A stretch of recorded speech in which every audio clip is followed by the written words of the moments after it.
जमात इस्लामी लसबेला की जानिब से गवादर धरने के साथ इजहार यकजहती के हवाले से रैली निकाली गई।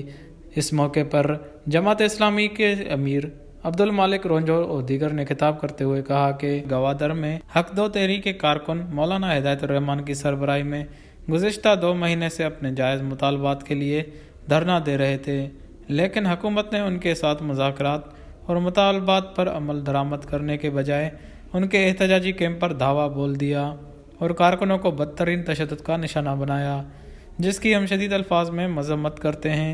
उनका कहना था कि गवादर में गुज़िश्ता कई दिनों से मोबाइल और इंटरनेट सर्विस बंद कर दिया गया है। दफ़ा 144 नाफिज करके इंसानी हकूक़ की संगीन खिलाफ वर्जियाँ की जा रही हैं। हुकूमत से मुतालबा करते हैं कि मुजाहिरीन के साथ मुज़ाकरात करके इस मसले को हल किया जाए। बाद अज़ां सानेहा बेला में शहीद होने वालों के लिए इज्तिमाई दुआ भी की गई। वश न्यूज़ बेला।